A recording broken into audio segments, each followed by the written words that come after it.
não é ficção. Você pode achar que é ficção a gente falar em terremoto no Espírito Santo pela terceira vez em 2 anos.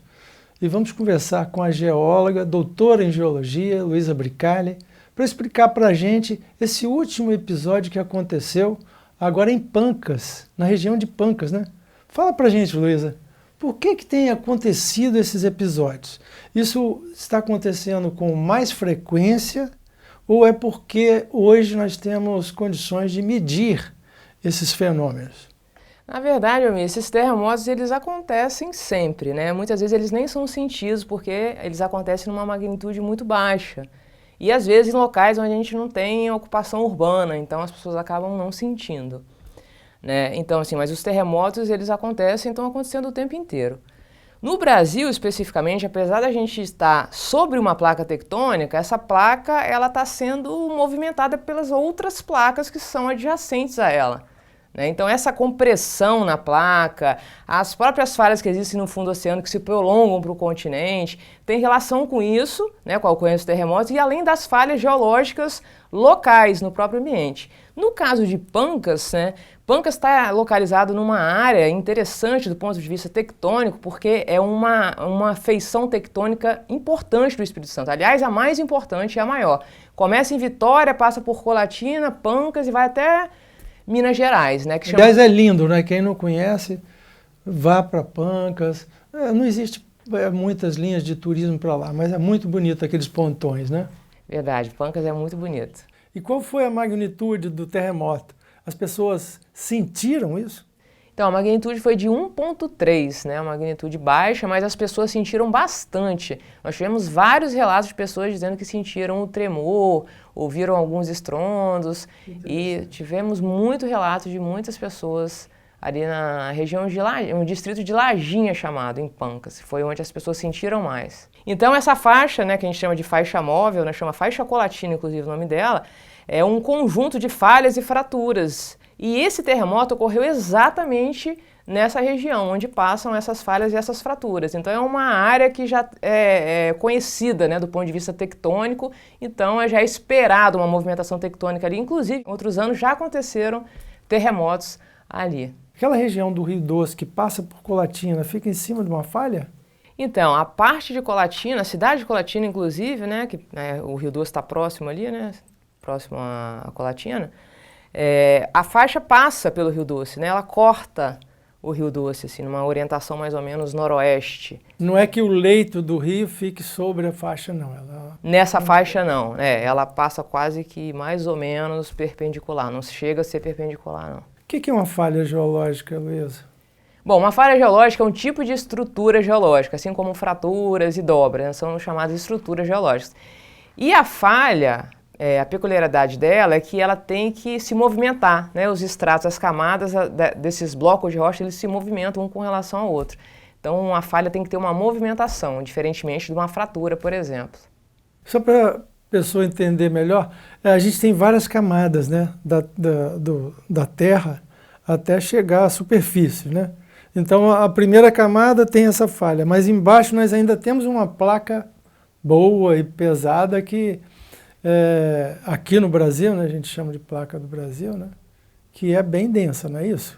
Na verdade, assim, as placas tectônicas, elas são, que é a litosfera, elas são compostas pelo manto e pela crosta, né? 90% é composta pelo manto e o restante pela crosta.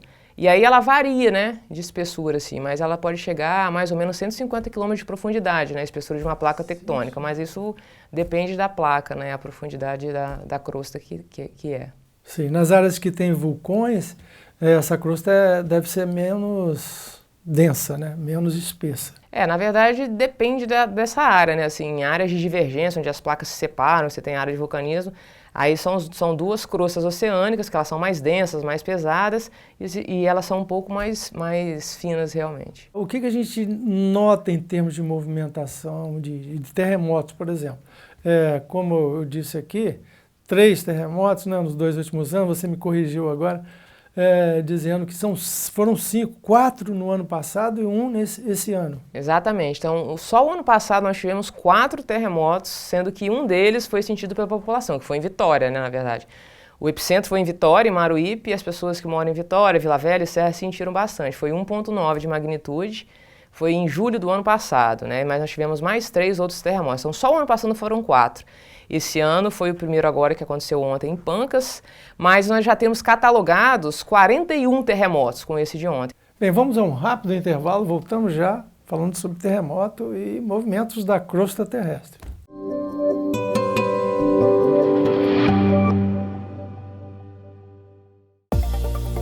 Há mais de 20 anos inovando em soluções ambientais para tratamento e gerenciamento de resíduos.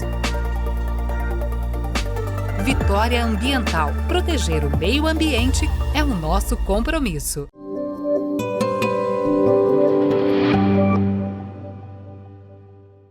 Voltamos à nossa entrevista com a doutora em Geologia, Luísa Bricalli, falando sobre um terremoto recente que aconteceu na região de Pancas, próximo a Colatina.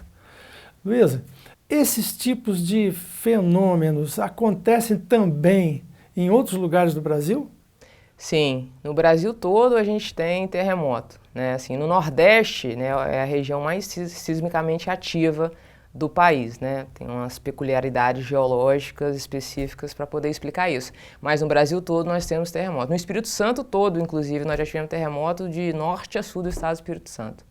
Certo. Existe algum estudo que mostra que alguma edificação foi abalada ou caiu por conta de um terremoto aqui no Brasil?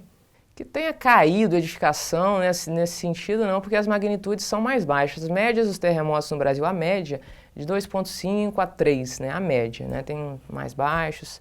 Mas a gente tem registro de objetos caindo, vidros sendo quebrados, portas mexendo, janela também vibrando, né? Inclusive aqui em Vitória, né? Inclusive aqui, nós notificamos isso, né? Você veio falar sobre isso. É que o segundo maior terremoto do Brasil foi aqui, e na época as pessoas sentiram isso, as janelas vibrando, vidro quebrando de janela, e foi um terremoto com magnitude alta, né? 6,1, isso em 1955. 6,1, né? 6,1. Esse recente do ano passado, algumas pessoas já registraram, né? A gente mostrou isso. Algumas movimentações mais bruscas, né?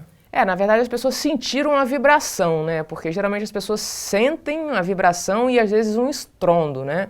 Um barulho assim que as pessoas ficam assustadas. E o ano passado elas sentiram bastante isso daí. Igualmente aconteceu com Pancas, né?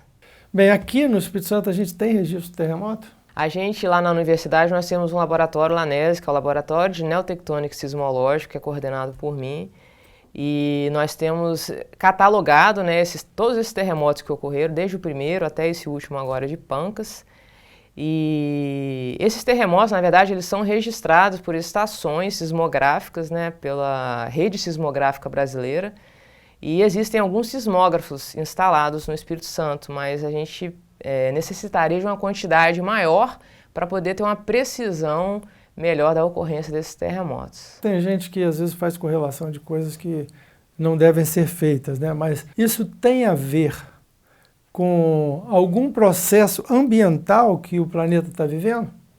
Não, na verdade isso é uma movimentação das forças endógenas que a gente chama, né? Que são movimentações que acontecem no interior da Terra, do planeta, né? Então é uma coisa realmente natural. Mas aí, com isso a gente tem as consequências ambientais, né? Assim, pode acontecer deslizamento de terra, desmoronamento, queda de bloco, e aí acaba alterando a paisagem de alguma maneira com essa movimentação. Agradeço mais uma vez a sua participação, doutora Luísa Bricalli, explicando ao nosso telespectador e esses terremotos que são causados aqui no Espírito Santo, mais recente agora, de Pancas. Eu que agradeço o convite mais uma vez, Almir, obrigada pela oportunidade de poder divulgar as ocorrências geológicas do Estado do Espírito Santo.